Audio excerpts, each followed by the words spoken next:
and compliance risk. And again, a lot of that involves things like international government engagement, and also engagement with civil leaders on the ground. So community leadership, things like that.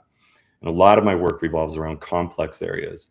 So I'm the consultant that they might send to places like Syria or Lebanon or Venezuela, Colombia, Honduras, Haiti. I was in Haiti just a few months ago. I'm the guy that will go and do things that have to do with that market entry or risk reduction measures, social impact considerations again, and engagement on the ground in places that most other people just don't want to go. So yeah. So let's start home from the Western Hemisphere.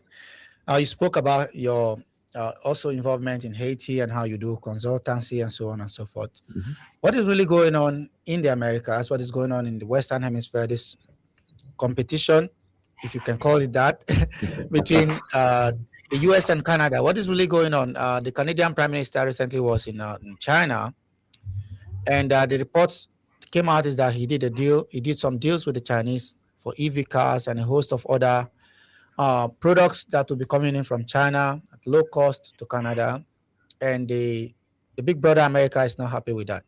What's your position on this sort of Trump relationship with with the Canadian leadership, and Well, how that as is playing out? right. Um, As an American, right, there's two considerations, right? Geoeconomic and geopolitical. So for me, obviously I have to consider national security interests, which are, a big deal for us in the Western Hemisphere when it comes to what the Chinese intentions are or what they're doing with our neighbors and friends in the region, right?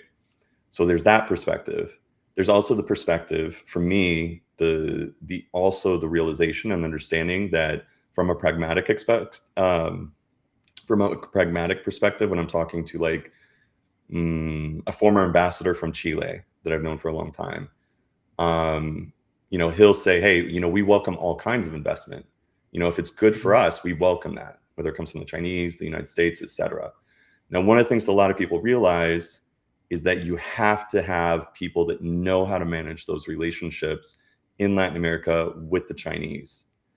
There's deep concerns on the United States side when it comes to how far the Chinese have gone with infrastructure, investment in Panama, around the Panama Canal. And then Canada making these moves is also concerning, right? Now, we also consume a lot of products, and a lot of our supply chains are based on things coming out of China or that are Chinese inputs to other country supply chains. So this is kind of a symbiotic relationship. And, not to bloviate too much on this, but I've been using that word all week. From the US perspective, what I think is you have to manage the expectations of other countries in terms of their costs and what their supply chains needs are versus what we can provide as an alternative. So it's less about competition and more about, hey, can we offer an alternative? Or is there something that we can make sure that what they're getting from China doesn't influence them in ways that we want to maintain our control over? When I say control, I'm using that very loosely.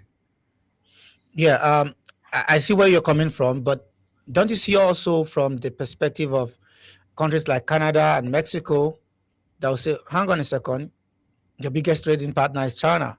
America imports far more, items, commodities, whatever you want to call it, from China than any other country in the world, That is even true. bigger than India. So, and then you're telling the Canadians, look, you can buy EV cars because we make it in America, even though it's 5 times the price, you have to buy from us. So I think that's And where that's the why problem is coming from.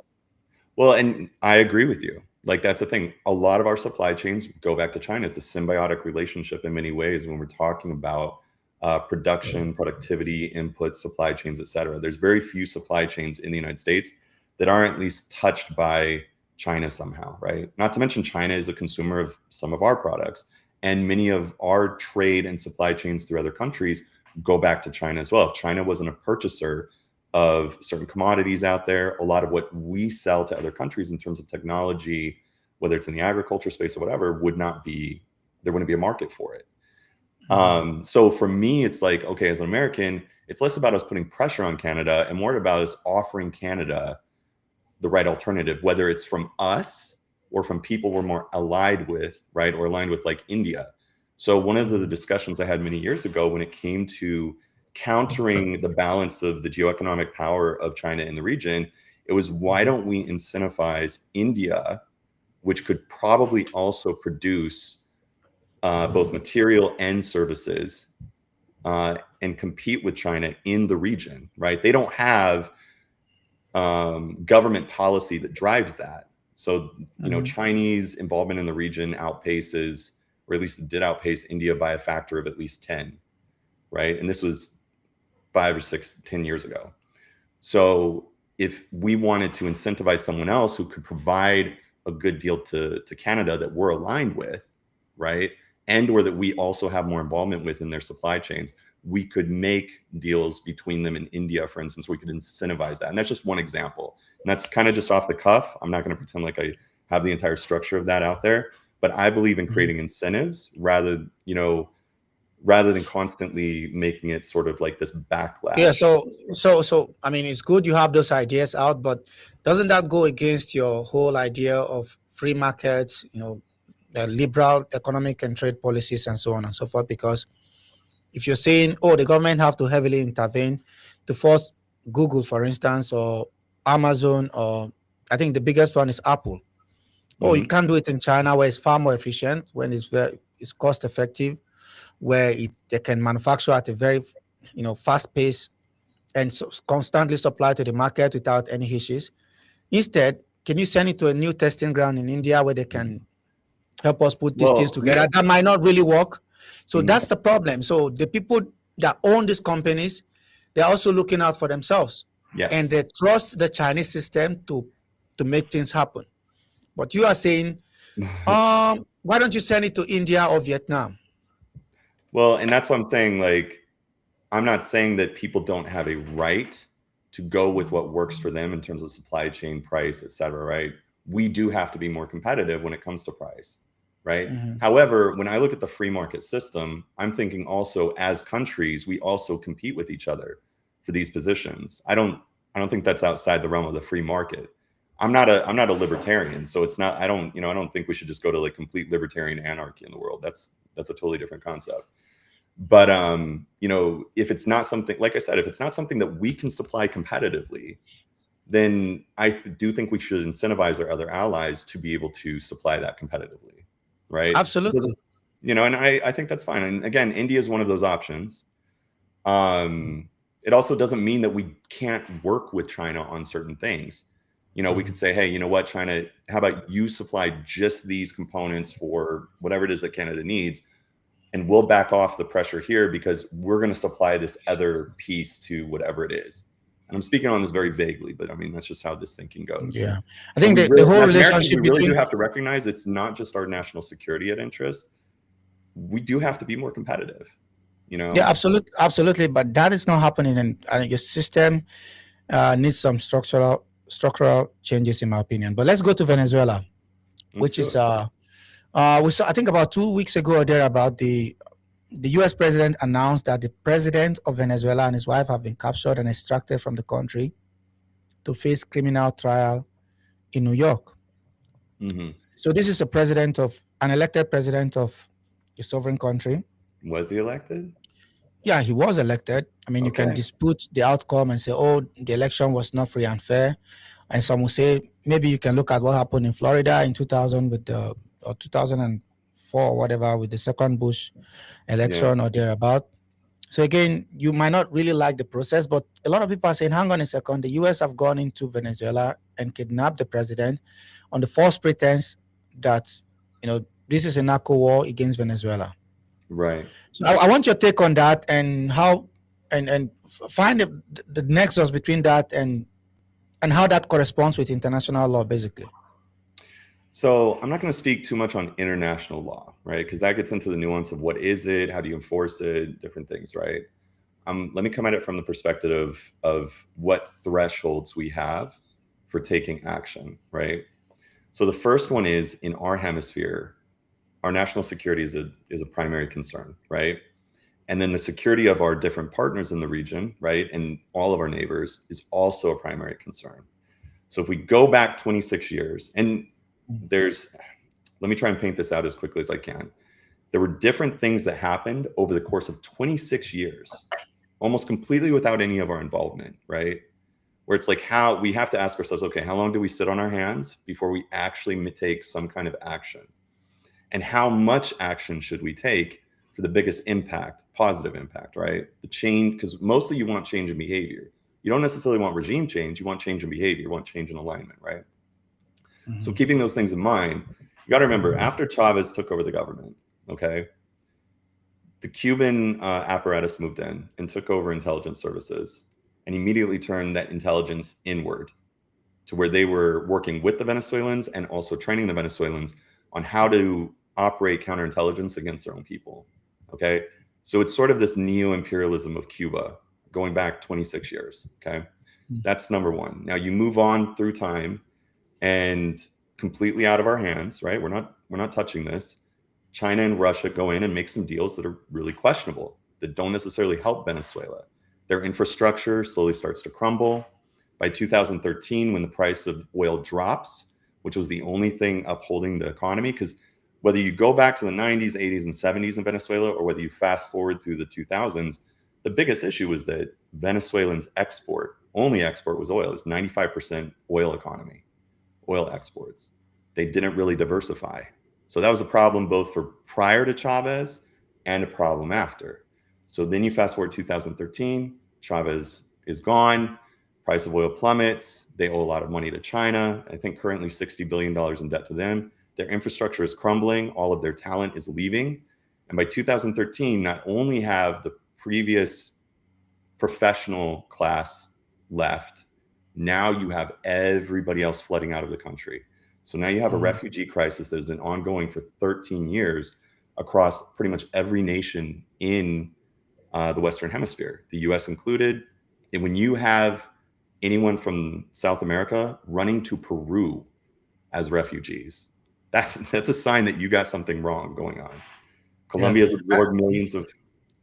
Yeah, and I'm glad you said that, because it's coming from a point of view where it sounds almost like America, it's the big daddy, is the benefactor, and seeing all this poor Venezuelans suffering as a result of mismanagement, as a result of incompetence, and without Chavez and Maduro, without us doing anything. That's the thing. Yeah. Without the U.S. actually doing anything, and this is happening because these guys are so incompetent. Well, some would say, if you look at the history of Venezuela, the U.S. have constantly intervened, even. Sav, you're frozen for me. We'll take a minute.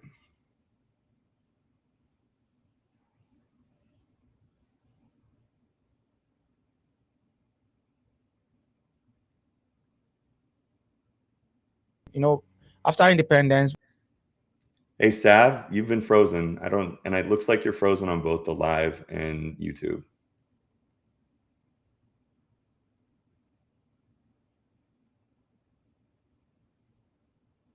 Okay, I think he's back. Sorry. Now you're back. Okay. Yeah, the internet here in Africa sometimes is really problematic. So basically, so people are saying, hang on a second. Yeah, because when you speak from this point of view of like almost moral high ground, where you say, oh, look at what they've done, especially after Chavez took over. No moral high ground. Just we didn't touch them. They but I'm coming. Just one second. Mm-hmm. The U.S. And by the way, the records are there, sent in a lot of people for purpose of espionage. There's this documentary I saw about the go-to guy. This was under President Bush, by the way. This guy was the head of the America's foreign policy in the Western Hemisphere, and he was openly talking about how they've infiltrated Chavismo, how they they tried to kick out Chavez, and there were even allegations that even the poisoning and the cancer. So again, these are all conspiracy theories, but the real practical things that I want to speak about is the economic sanctions. Sure. The US did it, even encouraging the Europeans to join it. the sanctions. You're preventing them from selling their oils, and this is what is having the negative impact on the economy, which is forcing the But people to what year run and did to we do starve. that? Just what year did we do that? No, from the last days of Chavez, after the elections. I think it was after. It didn't just start under Maduro. 2019. That's when we actually No, the sanctioned sanctions. their oil. So Yeah, like because the oil sanctions, companies. what's No, that? no, it depends on the kind of sanctions you're talking about. Right. I think from around the period, I can't remember the last election that Chavez won. There were some sanctions that were loaded on Venezuela, and you can check me up on this. And you're referring to the period where Maduro decided to say, enough, your oil companies are no longer welcome here. And this is when America. That was before Maduro. That was before Maduro. The expropriation of the companies was before Maduro. And Yeah, we got most of that back. We took over but- Citgo in the US. It didn't actually affect much. They still owe us like 20 billion or something. It's not that big of a deal. Yeah, but I'm talking about you took over some of the assets, right? In the States, yeah, we took over Citgo. Yeah. So, but the Because point I'm making is that expropriated the companies in Venezuela, and then they didn't have any way to pay that back. So eventually, and this all went through the courts. This wasn't just like, the president snapped his fingers and this happened. This went through court systems, international. Yeah, but my point is that it's not just about what the leadership in Venezuela have done or have been unable to do. It's also about your own involvement in terms of sanctions. Correct. And like you're doing exactly the same thing to Cuba for over 60 years. Well, Cuba is actually something I disagree with. I've gone against my friends on the Cuban embargoes, but that's a different story. Here's actually I got a good thing to share with you on that. But but just on the Venezuela stuff, just keep in mind, most of the sanctions, when people talk about sanctions in Venezuela, it's usually specific individuals within the government and or criminal actors. Okay, and you can go back through the is it OFAC list? You can get the emails from them every week directly from the U.S. government on who's on that list. And so for many years, you would see week after week someone from the Venezuelan government or whatever that would be sanctioned. So when they sanctioned, and this was way back, in 2005. So this was under Chavez. Right. Well, okay. So again, specific individuals. I think if I remember correctly, there were even times where we did them a favor and bought some of their oil because they weren't doing so great. And then it wasn't until 2019 that we had like direct sanctions on their oil exports. And it almost didn't matter because it's not like they were really doing that much. Like their production dropped significantly after 2013 and their infrastructure has been crumbling. That's another reason, like when people say, oh, we want their oil, it's like, do we though? Because we can invest in Guyana and do better. Like it doesn't. So yeah, exactly. You can look at the Department of State. You can look at the Department of Treasury. And you can look at the long list of executive orders starting from 2005 and then 2019, executive order 13884 blocking the property of the government of Venezuela, executive order 13857 taking additional steps to address the national emergency with respect to Venezuela, and blocking the property of additional persons. So it's a litany of sanctions.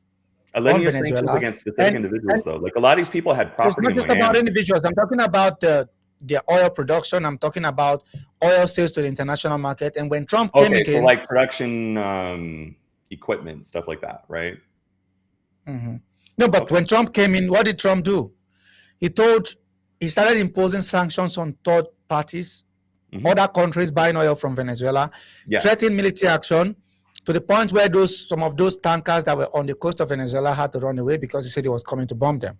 So again, this is the point I'm making. Recently, here's the thing: take the last 26 years, and this is why I was building this up. You start with the Cuban influence, okay? Cuban imperialism. You can call it neo-imperialism. That's what it is. Then you have Chinese and Russian influence, okay, in whatever form, including a lot of debt that Venezuelans will never be able to pay back. In fact, there's probably a good chance that as we redevelop our relationship with Venezuela, we're going to do deals to restructure that debt and pay back China on their behalf. But that's a whole nother story. Now, going forward, now you have them working with the IRGC. Now, not only do you have a geoeconomic insecurity issue, now you have a relationship that involves the IRGC, Hezbollah, which Hezbollah is involved in drug trafficking out of not only Venezuela, but other countries, as well as counterfeiting, smuggling, et cetera.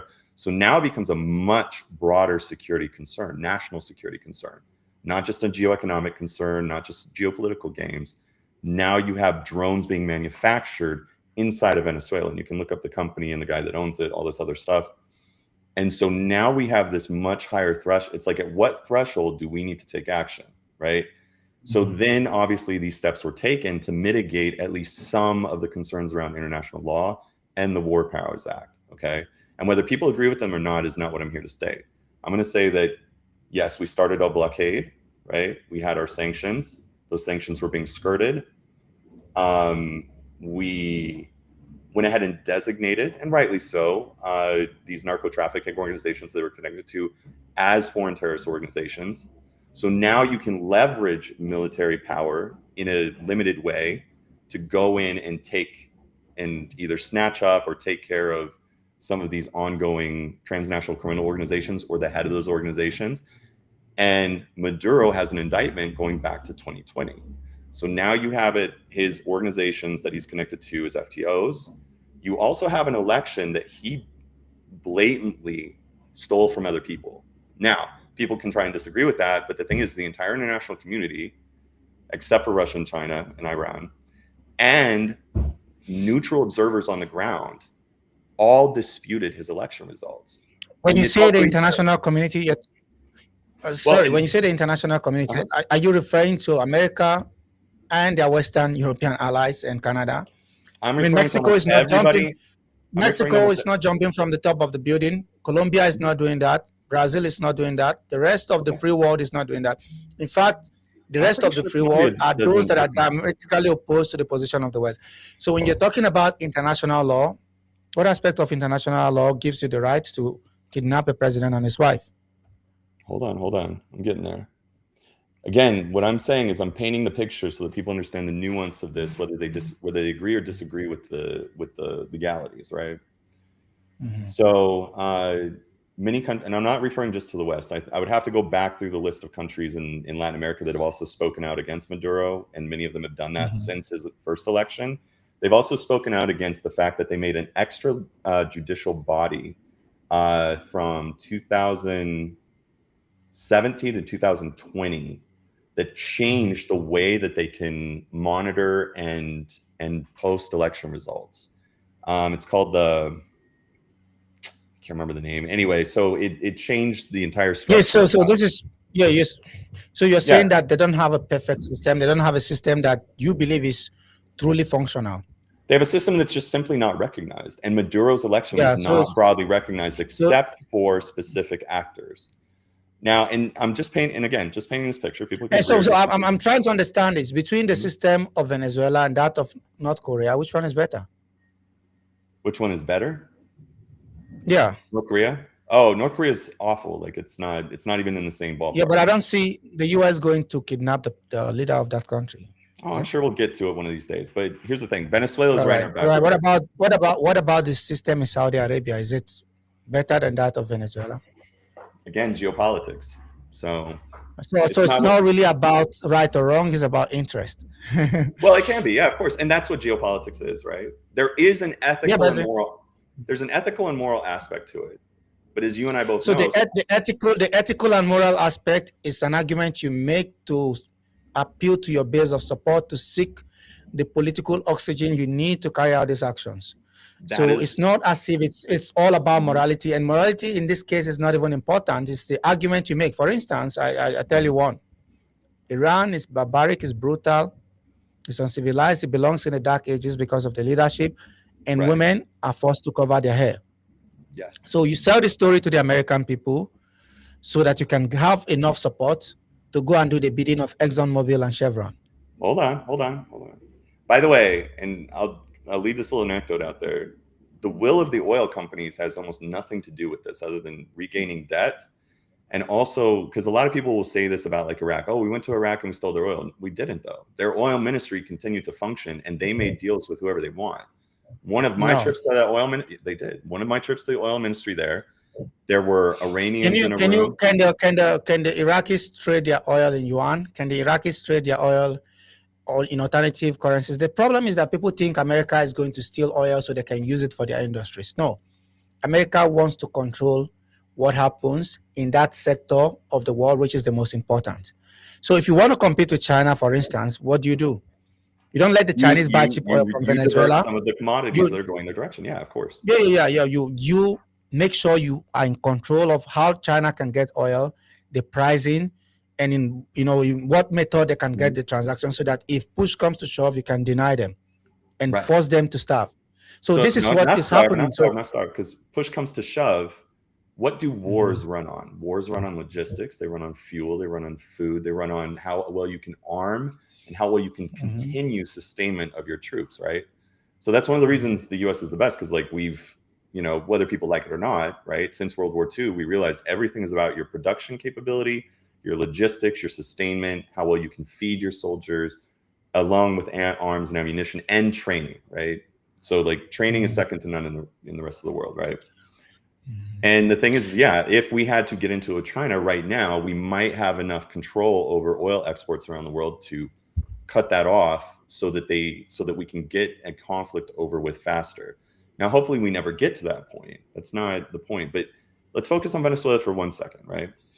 Just so we Yeah, can. and I think I'm more comfortable with this part of the argument you're making, which is based purely on realism and realpolitik, than the initial argument of morality, how the Well, we Venezuelan can get to government the is not good morality and enough. ethics part too. Now, I'll tell you why. Yeah, but again, this is why it's not sticking to me, because you cannot make No, this I argument get it. I get it. I get when it. you just when you We just can have supported both. a brutal, barbaric bombardment of Gaza for 3 years, when Uh-huh. you're supporting a Saudi dictatorship, when you are okay with the government of the UAE slaughtering Africans in the Sudan.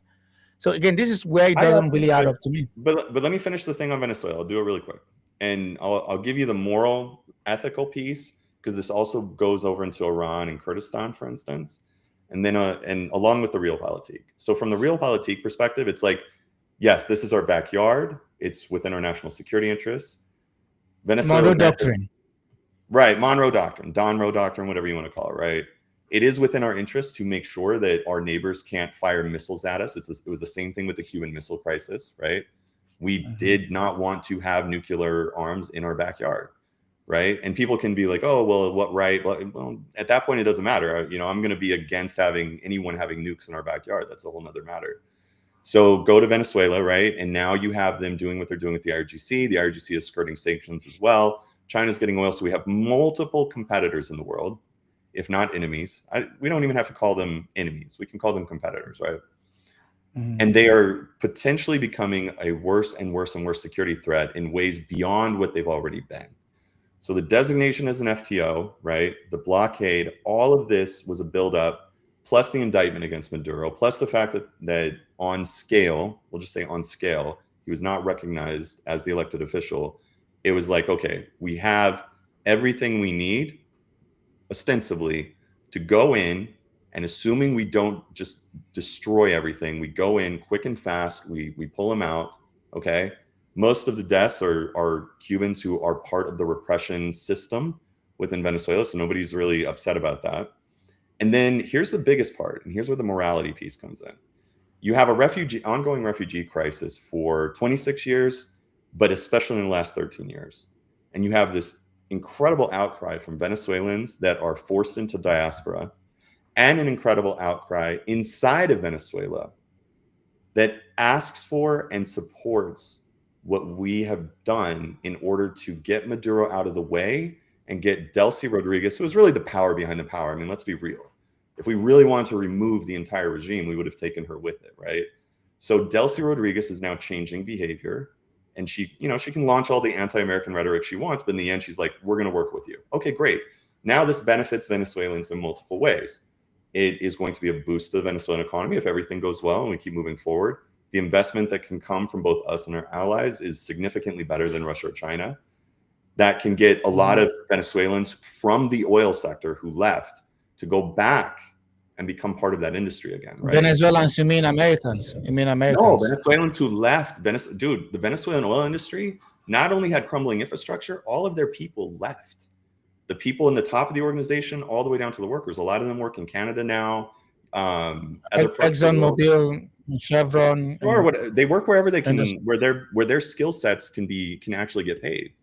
Not to mention, the other thing I forgot was how Maduro started doing the saber rattling at Guyana, threatening over half of Guyana's territory, because oil rich areas, right? So he kind of set himself up for this. No, he's not. He's not. That place belongs to Venezuela, and the Americans have not had a problem with that until Chavez and Maduro came in, and Dude, Guyana's Guyana been is a country okay. for how long? I mean, there's not really any argument about Yeah. that. So, well, okay, but let's focus on what is really going on. Okay, but wait. In Before the Middle, we move on, I because just want to it's make it. also connected to the whole oil politics, and It is. I'm But so let's focus on one thing here, and I want to make this very clear. The buy-in from both diaspora, who had been pushed out of Venezuela, and people in the country, okay, overwhelmingly supports limited and effective operations, right? And this was a very effective operation, whether people agree with it or not. It was very effective at changing behavior and potentially getting investment back into Venezuela that desperately needs, and people being able to go back home, and et cetera, right? And changes and a long-term transition in the government. Machado didn't come through and say, okay, I'm in charge now. She knows that, hey, this is a longer transition period. We're going to work with the people that are still there, and we're going to and hopefully there will be better elections this next season or whatever it is, right? So this is probably about as ideal as it gets without us going to the threshold of we wait for them to attack us, okay? So keeping that in mind, if you want to move on to Iran, we can start with the buy-in of the people, right? The buy-in from the people, right? From the people I've talked to on the ground in Iran, the people that I've talked to in diaspora who also are talking to people on the ground. All right. What percentage of the Iranian, and I don't want us to just switch like that, because again, it's Sure. we talked about Venezuela, we've talked about the trade standoff between the US and Canada. So one other topic I want us to talk about is Iran. And we're seeing a similar pattern, or some are arguing that America is moving this heavy kinetic power towards the Persian Gulf to try to use the threat of the use of force against the government to change its behavior, to force it into a position of acquiescence, if you like. So do you think this will work in Iran? Do you think it's possible? Do you think, how do you think the government of Iran will react? And would the American government use overwhelming power to bomb the regime out of power? So I can tell you, leave a power vacuum, or replace with the son of the Shah? There's not going to be a power vacuum. That much I can at least tell you. But let me paint it from where I've been working on this, right? So part of what I do is government relations, and where my advice is sought out, I give that advice, right? I'll be back. Just keep on. Yeah. So when it comes specifically to Iran right now, I would say that this is a situation where I've never seen so much support on all ends of it. The only people who are against us intervening in Iran is the IRGC itself. The Iranian people are quite literally asking us to help them, right? Even the ones that I've spoken to where I say, hey, do you understand that us intervening, right, in effective ways, whether it's taking out IRGC targets or providing weapons directly to the people or whatever the case is, you do understand that collateral damage is a part of it. There is no way around that there will be people that will be lost in this process. And what their reply has been unanimously is they're already killing us. The IRGC is already unaliving us. They've already unalived my cousin, my sister, whatever. It's better for us to get this over with, essentially, is the sentiment. So please, we expected help to arrive sooner. So and that kind of paints a sad picture, but at the end of the day, the Iranian people in Iran, as well as the diaspora, are quite literally asking for us to intervene in an effective and responsible way, okay? Now, when it comes to the American people are kind of split on how much we should be involved in the rest of the world at all, right? But that has to do with ideology more than realism or realistic situations.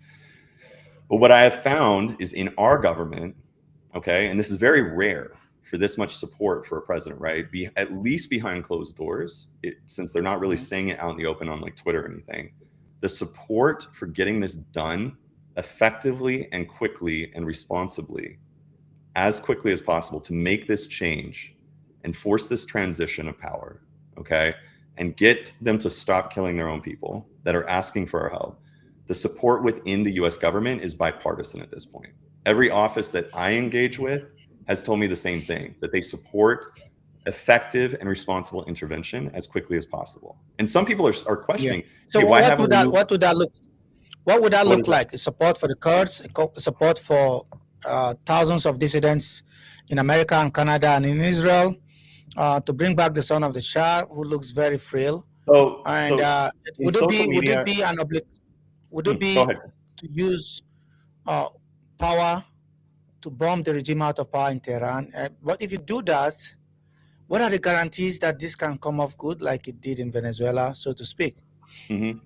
So here's the thing. We're talking about completely different things. A lot of people refer to Iraq, completely different situation. Some people refer to Venezuela, completely different situation. We can't handle any of these, Iran, the same way we handled either of these things. The situation with the Kurds, completely different situation, right? And we can get to that in a second. When it comes to Iran, you have a transition of power that is available. And it's not just the Shah versus Khamenei. You see, a lot of people in social media, they deduce it down to these two personalities, when in reality, what we're talking about in a transition of power is the Shah is one figurehead, right? And in Iran itself, and I had this discussion with my friends in the Department of State who have been on the Iran desk for many, many years of their lives, of their, professional lives. You have potential other individuals like Narges Mohammadi, a woman who is in prison right now, who has the buy-in of the Iranian people in Iran as well as diaspora. So there's a whole plethora of figures that would be part of this transitional government that's already set up, basically. The Shah is just one piece of that.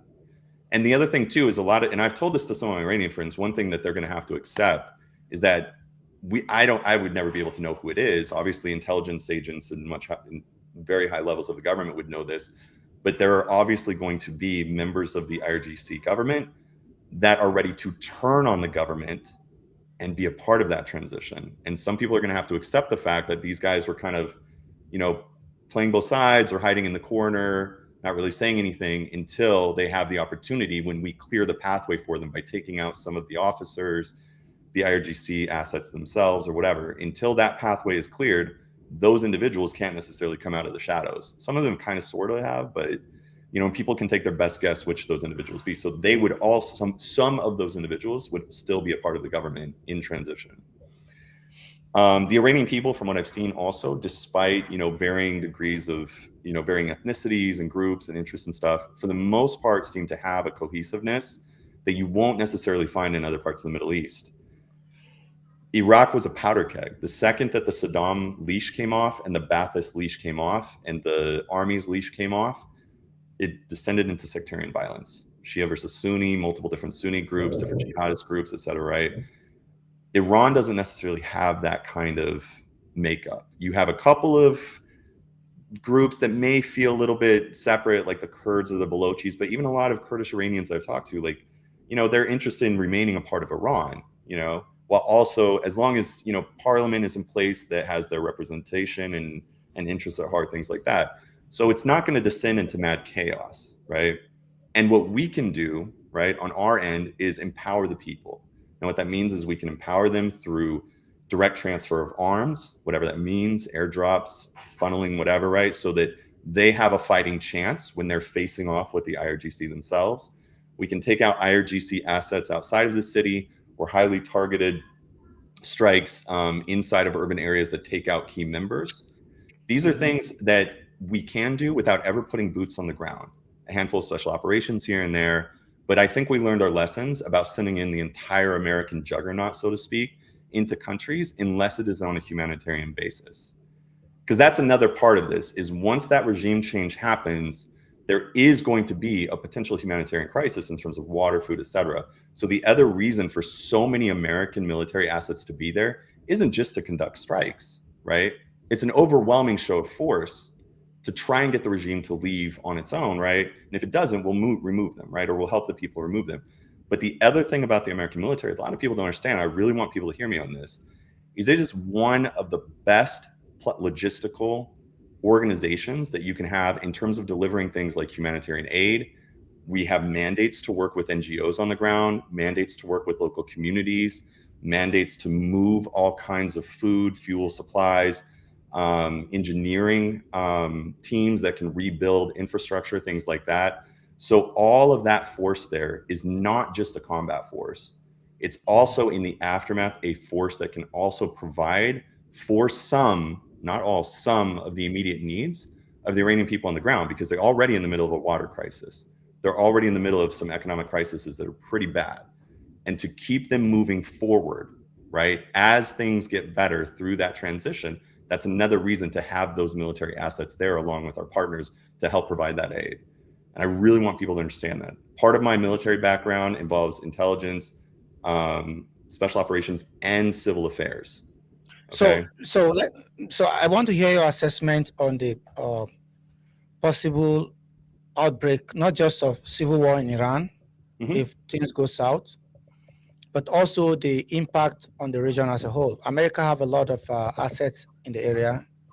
Bahrain, Saudi Arabia, Qatar, Correct. even the UAE could be targeted. And we saw that during the last war. Analysts, analysts in Iran have always been maintaining that fighting a war with Israel for them is very expensive because of the lack of proximity, if you like. But you have these other countries in the area, like Qatar, that is very close. There's no amount of air defense system that can help that country.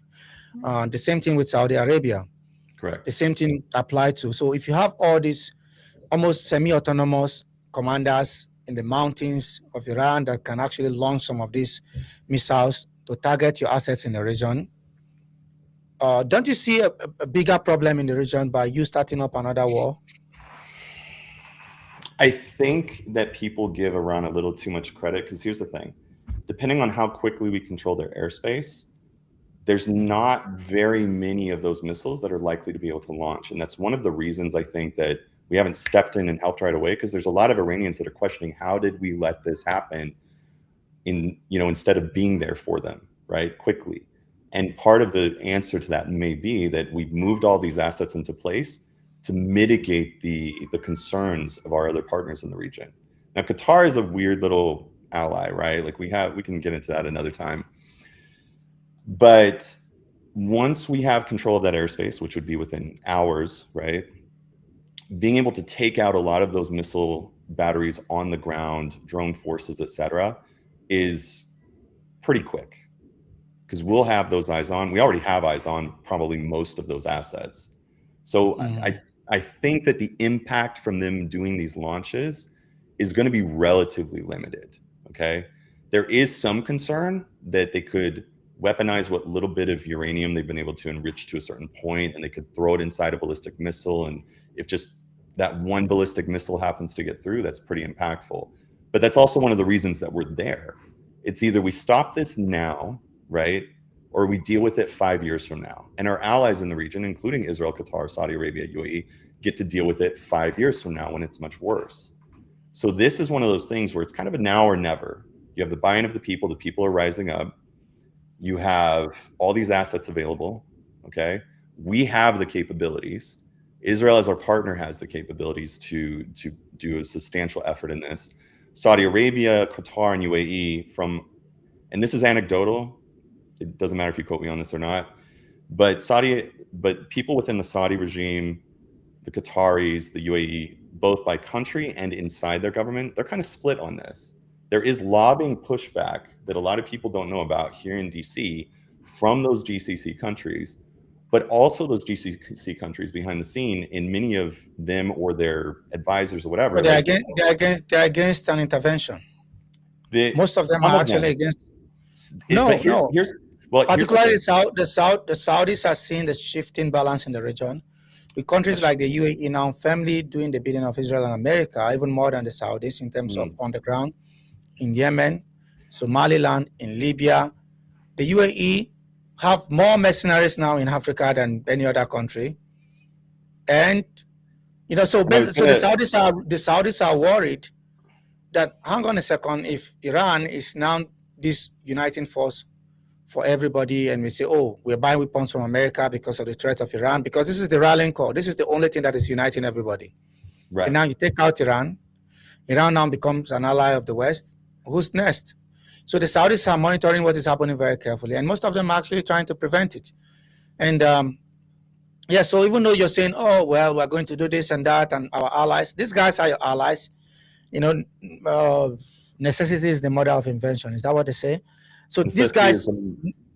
necessity is the mother of Yeah, invention. go ahead. I can't think of it. Yeah. So, but the point I'm making here is that the Saudis know that they have to live with the power in the region, which is Israel and America. America, most importantly, but the road to America's heart is Israel. So you don't have to be on the wrong side of Israel. Just keep them at bay enough and look for one enemy to blame for all your problems that you guys can rally around. This is what these Arab Gulf countries are doing on sectarian basis. But I'm not sure they really want Iran destroyed, because if Iran is destroyed, what now becomes a rallying call? Is the pendulum going to now swing to Turkey? Is it going to go to Egypt? Because there's a lot of these guys, I don't know, and this is my problem with most of these Arab countries, is that they are very short-term in their thinking. They are not that strategic. They're very emotional. And while America is sitting down explaining all these things to them like you're doing, they're buying it like, oh, yes, it's fantastic. Well, the U.S. sees you as a cash cow, 100 billion, 200 billion every year for arms contract. So if Iran is gone, what would be the necessity for all of that? And on top of that, you have militias in Iraq, because you left that out as well. They're about 300,000 strong, armed to the teeth. And you're saying that these guys are part of the security establishment of the state. So you can look up the Hashd al-Shabi, it is the Popular Mobilization Forces. Well, let me share a lens with you to look at this though. So in the last 2 years, all this Iranian influence, all the IRGC's influence in the region has been rolled back. Houthis, Hezbollah, Hamas, whatever, right? And what we've seen is a surge, whether people recognize it or not. There is a growing Sunni power in the region. Okay, now whether Saudi Arabia controls and influences that, anybody can argue, right? And what's happening in Kurdistan, for me, is a red flag. It's like, okay, this is the consequence of rolling back other powers in the region. And that is that Turkey and the Syrian regime, okay, and ISIS-adjacent Islamists, whatever you want to call them, decided that this was the time, while everybody's distracted with Iran and while all this Iranian power and influence has been rolled back, this was the time to go after other people that they view as problematic or enemy, right? The Kurdish-led SDF, which, by the way, just so everybody knows, the SDF is also proportionally Arab in nature. So you have these Kurdish-aligned Arab fighters, including Arab women who have all joined the Kurdish fighting women and stuff like that, to confront the Syrian regime, and I'm going to call it that for now, and ISIS, etc. So this is a pretty big coalition of people that have now come under assault by, I don't know why Syria just came on, that have come under assault in the interim here, while we've been distracted and while this surge in power, other power has been released, while the Iranian regime has been rolled back. So that is an interesting thing to look at, right? A sad thing to look at and go, okay, does this mean, exactly to your point, these different power structures change, and now we're dealing with new enemies or old enemies that resurge because the Iranian power just isn't there anymore, or the IRGC's power isn't in place. So it's like a double-edged sword. And that's the thing about geopolitics. A lot of people don't realize this isn't like a one-stop shop. You know, it's not like there's some kumbaya moment in the future where we're going to get to, if we do everything right. Power changes, people's interests change. Also, people's pride and arrogance can drive what those power interests are. Like, I think we can go down any metric and determine that the HTS ISIS forces and the men that drive that are unethical, whereas the Kurds and the Druzi who are fighting for survival deserve any support we can give them, whether it's through the SDF, Druze forces, whatever the case is. You know, I'm sorry, these are not practical positions. You're making it, again, you keep moving back and forth between practical, like things on the ground, like practical aspects of this real politic in the region, and then the morality side of it. Because the Kurds, on one hand, have supported you, and when push comes to shove, you dump them. Because we saw that the Americans have given a tap on the shoulder to HTS and Jolani and say, now you're the king of Syria, you can do with it whatever you want. And they're doing exactly what they have been asked to do. You know, we see them rolling in, and hopefully they'll be in Rojava very soon. And as they are going and moving and claiming to be doing deals to integrate the SDF and all their fighters and all their officials into the Syrian system, they are committing atrocities against the Kurds. Again, the Kurds have done this so many times that every time they support America, when the music stops, they are the ones that will remain there to be They end up targeted, to holding be the bag. tortured, to be massacred by So, Saddam, by the Assad, and now we're seeing it with Jolani. and Sab, so let me deviate a little bit to where I could even say that I've been radicalized a little bit in this moment. I believe very strongly, both for honor and for pragmatic purposes, in supporting people like the Kurds that have stood by our side, that have done the brunt of the fighting for us against ISIS, whether it was side by side with us. With every combat veteran I know that has ever been in Kurdish territories, fighting ISIS, fighting Al Qaeda, whatever, has a story where Kurdish militias saved them. Okay, we have a metric in terms of women's integration where they're literally fighting for their lives and their freedom against these pukes, right? We can say that they have the moral high ground, even if the Kurds aren't perfect. Look, the Kurds aren't perfect. And Syrian propaganda will constantly try to highlight this stuff in really twisted ways. Now, me as an American and me as a veteran, and as someone who speaks for a lot of my fellow veterans out there, we believe in being strong allies of the Kurds. And I also am making the business case to my government contacts as we speak about some kind of recognition of Iraqi Kurdistan and Syrian Kurdistan as, you know, a singular entity, ideally in Kurdistan, and giving them our allyship in full support, open support, because they've not only been good allies in the fight and proven themselves, they've also been one of the most functional societies between those two countries in the last 20 years. Kurdistan of northern Iraq was one of those places you could go to Erbil. So you're talking about the KRG on the border with Turkey. Yes. So and a lot of this have happened. Yeah, in Iraq, but a lot of it have happened not just because it's a lot of it came from Turkish investment in Erbil. You know, this is where you're referring to, where you have like. Here's the thing, none of these are mutually Barzani. exclusive. You know, one day the Turks can be nice, and then the next day the Turks are slaughtering Kurds. Like we get this. Like this changes, right? The Kurds of Iraq proved, right, that Kurdish sovereignty is possible, because under autonomy, just autonomy, they had a more functional, safe society right up until ISIS tried to invade, right? And then they fought off ISIS along with the Syrian Kurds, right? They had a functional and safe society even when the rest of Iraq was in total chaos. Okay, you could go to Erbil as a security advisor, as military or whatever. You could walk around. You could go to the university, you could go to the club.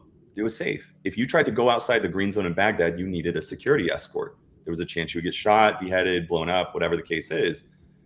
So my point in all this is that the Kurds have proven that they function as a society, kind of like the reasons for recognizing Somaliland, right? Somaliland has functioned as its own country, right? Plus all the other, you know, other little details there. They have functioned as their own country for 30 years. They've proven that, right? There's no reason to hold back on that level of recognition, even if one day in the future, all the other countries around them are able to reach that level and then choose to reintegrate, right? But Kurdistan itself, the Kurds have proven this. And that's the pragmatic reason, the realpolitik for me, that we should support them. They are more functional than many of their neighbors. So that's where the realpolitik comes in, not just the fact that they've stood by our side for decades and effectively have stood by our side by decades. There's the emotional piece, the honor of it, so to speak, and there's also the pragmatic piece in the region. So let's talk about Turkey. What's your take on Turkey? Turkey is a NATO member. It's a so-called ally of the United States.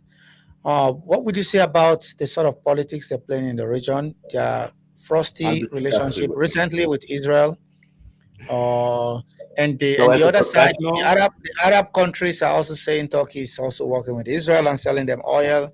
You know, their relationship with Azerbaijan, and this whole idea of a grand, you know, Turkish empire, resuscitation of a grand Turkish empire again, where they can connect with their former, you know, Ottoman territories and so on and so forth. And also their relationship with Iran and Qatar. So tell me a bit about Turkey and your opinion on Turkey. So I'm one of these people that say a year ago, was very skeptical but hopeful about rebuilding a relationship between Israel and Turkey, for instance, while developing and moving forward the situation in Syria being the pivot point. And one of the things that I put out in a policy paper last year was that either people can take this moment and turn Syria into sort of like a bridge between Israeli and Turkish relations. It almost seems counterintuitive, or it can become a flashpoint and it's turned into a flashpoint. I find that Turkey has stabbed a lot of people in the back, including the Kurds right now. So I'm probably not the best person to ask about Turkey from a pragmatic perspective, because yeah, sure, they're a NATO ally, but they've also decided to test their limits on us and see what we do with Iran in the meantime. And that's another reason that's like, okay, moving on Iran establishes our credibility, whether people like it or not, establishes our credibility. Or if we don't move on Iran and we don't help our Kurdish allies, then as America, we're going to be this big, ginormous, powerful being that Turkey's going to walk all over, that Iran's going to walk all over. And we can just go sit in the corner in shame instead of actually doing what we're being asked to do by these people. Anyway, so really when it comes to Turkey, you can see over the last couple of years, and even before that, you can see Turkey making its moves in different parts of the region. Turkey's established its footprint in the oil sector in Somalia. And one of the reasons for the recognition of Somaliland by Israel was to counter that presence in the region, right? Because Turkey is acting more and more and more like a competitor and even less like an ally, even within a NATO perspective, right? And now we're seeing that full blown in Syria right now. And I think a lot of it comes down to, when it comes to American power specifically in this instance, what we choose to do now is going to determine how seriously these other countries take us, including our own. I'm going to call Turkey a pseudo ally. Yeah, it's an ally on paper, but really it hasn't really been aligned with us in a variety of ways for many, many years. Yeah, I think most of those countries are like that. Yeah, and again, all these countries. You can put Turkey in the same box as maybe Pakistan, because Pakistan is also an ally of America, I was told. And yet behind our back, they kept the Taliban in power. Like, we were helping Pakistan while they were funneling the Taliban back in, and we weren't allowed to chase them over the border. Yeah, the Taliban would not be in power today. Oh, no, of course you were. I mean, if there's a Pakistani on this channel now while we're having this conversation, they will have a completely different opinion, because they lost, close to 50,000, 100,000 people during the war in Afghanistan, particularly in the tribal areas. So they also suffered the brunt of your military expedition in Afghanistan. Pakistan did? So, yes, Pakistan did. Dude, are you aware? Are you aware of this? That Pakistan lost tens of thousands of people. Okay. If you're talking about, no, it's not. No, it's not the ISI. The ISI is the military intelligence. It's a subsect of the army. It's the Pakistani state. Yes, I know. The Pakistani state suffered tens of thousands of casualties. Do you know, like during that whole operation, yes, Pakistan the TTP would fight with him. Yeah, I know. Yeah, because the TTP started attacking the states more recently. And here's the thing, though. We can get into the nitty-gritty details later, but overall, the Taliban was part of Pakistani influence, and I know that's how they saw it, or at least from their end, right? Yeah, but you know what I mean? Look, this is a very convenient argument for you as an American to make, when if you look at the structure of the Taliban today, it was actually a creation of American, Saudi, and Pakistani intelligence. It wasn't, though. We didn't have any. They weren't created while we were in there fighting Russia. No. I'm saying the history of it. If you look at the Taliban today, and by the way, I know how the Taliban emerged, I think 95 or 96. Yeah, because the Mujahideen, they were being trained 93 to 96 or so, and then they went in there. Yeah. No, okay, so the history is simple, right? I don't want to go back to the Mujahideen because this was in the 80s. But after the war ended and Ahmad Shah Massoud was killed, most of those guys turned against each other and they couldn't form power in the center. This is how the Talib emerged. But Ahmad Shah Massoud was killed right before we invaded. No, Ahmad Shah Massoud was killed after the war, after they defeated the Soviets. And this was after they had this. 2001. He wasn't killed until 2001. You can check up Ahmad Shah Massoud fought the Soviets. Then he got into it with the other powers. They basically other groups. Civil war. Right, the other groups. The Taliban swooped in. Ahmad Shah. So why did the Taliban come in? because of Pakistani support, number one, and number two, because yes, these idiots were fighting each other. And Shah Massoud at one point, I remember, Exactly. right, but Shah Massoud, who was never someone that we supported enough, in my opinion, because he was actually effective at fighting the Soviets. By the way, I'll actually make a point here on this specifically. So Massoud admitted years later that he was part of the problem that brought success to the Taliban, right? And I'll have to try and find the quote later or something like that. But basically, he owned up to the fact that he was part of the problem in fighting with these other guys over power in Kabul or whatever before the Taliban were able to come up and take advantage of the chaos. Now, the Taliban has always been a tool of Pakistan. Like, let's be real about that. Like, Pakistan wants to have its geopolitical influence in its own way and on its own terms. And the Taliban was part of that. Okay. Now, Shah Massoud didn't die until right before our invasion. So he was assassinated. Right. He was assassinated close right before we finally got to do our invasion. Right. Nowadays, you have. Yeah, but that's not. But that wasn't the point I was trying to make. I was talking about how the Taliban emerged. The Taliban emerged through the process. Some of the Taliban fighters, some of the Taliban members you see today in power, some of them also fought as Mujahideen, part of the Mujahideen when they were young boys. And the reason why they took over power is because the Mujahideen could not agree on power sharing.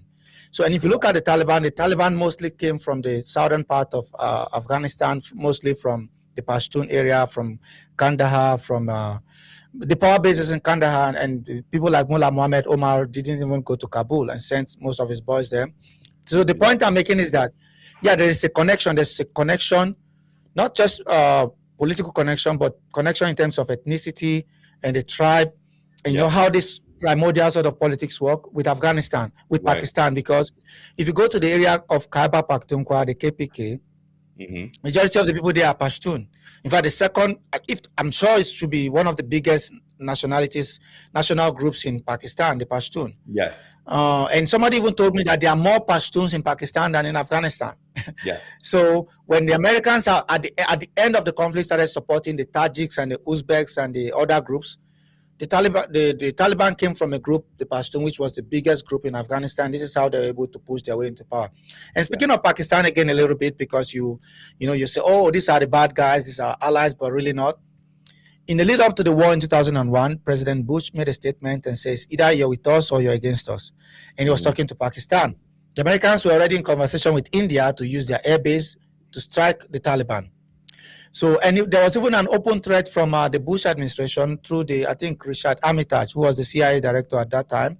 He called the DGISI and told him openly that if Pakistan does not support us, we will bomb you back to the Stone Age.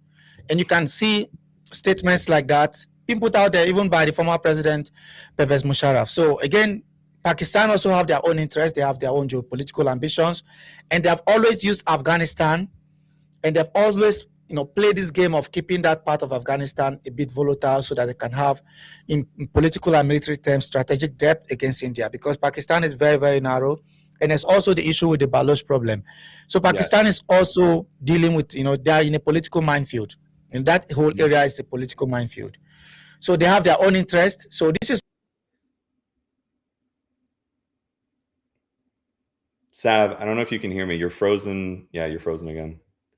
If you can hear me, you're frozen. Oh, wait, guys. Guys, again, this is my fun and fitness account. Go follow it, okay? It has nothing to do with my professional life. It's just for shits and giggles.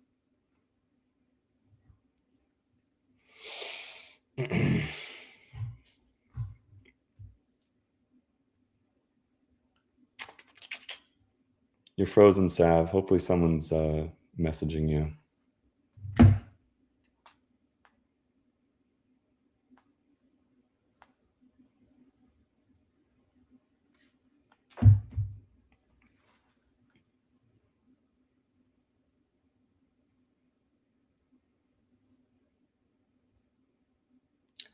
Hey, if you're watching this on the TikTok live, can you guys make a comment and let me know if you can actually... Oh, wow, there's a chat on here too.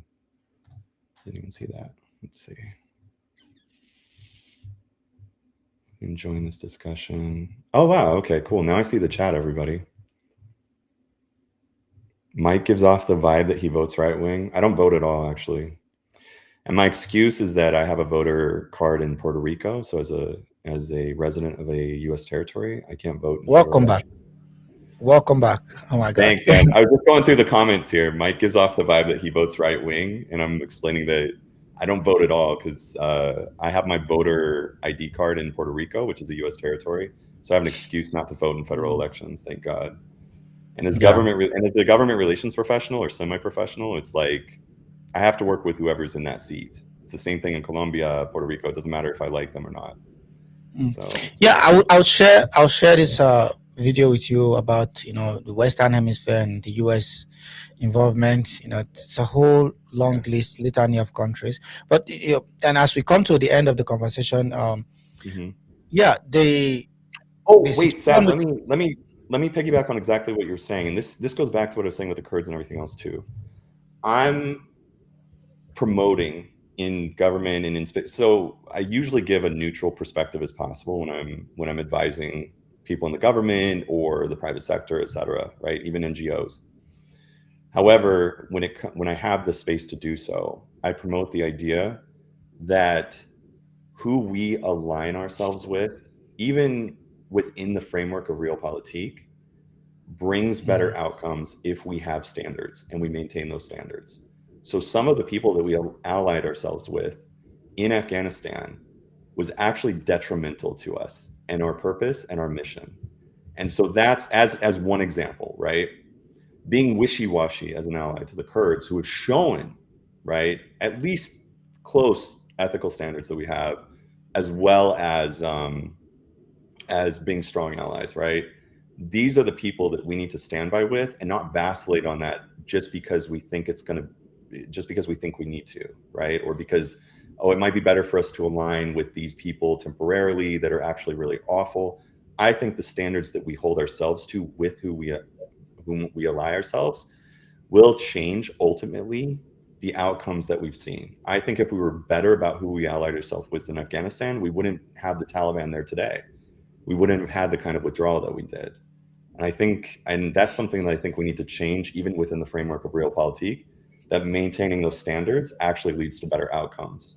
So that would be kind of my statement on that. So absolutely. And the last point I want to make before we leave, back in my home country, Nigeria, the president of Nigeria, Tinubu Bola Ahmed, visited Turkey recently and did a host of deals with Turkey for technological transfer, trade, partnership, and host. So the talks are actually expanding their reach outside Europe and Asia to even to Africa. They're propping up the government. How do you feel about that? How do you feel about that alignment with Turkey? No, I have a problem with that, just like I have a problem with the West. I have a problem with the UAE as well, just like I have a problem with the West. So when these guys are using Africa as a testing ground for their power and their technology, it's problematic. So it's Israel, by the way, and the US. Yeah, so, of course. In Cameroon and other places, like they're helping the Cameroonians with counterterrorism in the north. Like there's a lot of stuff that a lot of people don't realize. Even as the French have pulled out, other people have moved in to fill that gap. And for the people on the ground, as you know, you need something. You need some kind of support. And the question is, what kind of support is going to give you the best outcomes? So that. Yeah. So as events continue to unfold in the Middle East, we hope to have you back on the channel. It was an amazing, because I can see it from the feedback and the chats. A lot of them are actually very, very excited that you came on the channel to do this with us today. So as events continue to unfold on the international scene, even with what is going on in China, and this is the closing remarks. About 5 or 6 days ago, there were reports that the highest military ranker in China has now been arrested, and then he's facing, trial or investigation. His name is General Jiang Yujia. Yeah. Towards the end of last year, there were reports that when Xi Jinping was ill, at the beginning of the year, some said he had cancer and so on and so forth, that the guy made some changes that the leadership did not like, and that there's suspicions that he's trying to orchestrate some sort of takeover. working with the old guard people like the former Prime Minister Wen Jiabao and so on and so forth. So, yeah, these are topics we can also talk about. And thank you so much for coming. No Do you have any problem. closing statement? Nothing. The only other thing I can think is one metric by which we can measure the morality, so to speak, or the ethics of the people that we choose to work with or not. I think comes down to the integration of women at all levels of society, right? In places like Iran, they're not doing so well because of things that have led to things like the Women Life Freedom Movement. The Kurds fight incredibly well, and they have women who join their ranks, right? They're a good ally. They are people who we know we can rely on. And the integration of women within armed forces, politics, et cetera, I think that is a big indicator of who we can and should work with, more so than other people. Even if we do have to work with different countries based on certain interests, the fact is that is a big indicator of outcomes, right? Whether people like Israel or not. I mean, Israel's a powerhouse, and they have diversity, women, the whole 9 yards, like all that exists there, right? So I think that is something that everyone needs to look at when they're deciding who they align themselves with, is how integrated is that society ethnically and by gender as well. So that would be one other thing. That's just a food for thought at the end. That's it. Yeah, food for thought. So we draw to conclusion this part of the conversation, and we hope to see you soon. Thank you so much for coming. Thanks, man. See you again. Yeah. Thank you. All right. So, guys, don't forget to subscribe. It's very important to share and leave a comment if you have any question in relations to the conversation we just had. Don't forget to like and share and leave a comment. And hopefully we see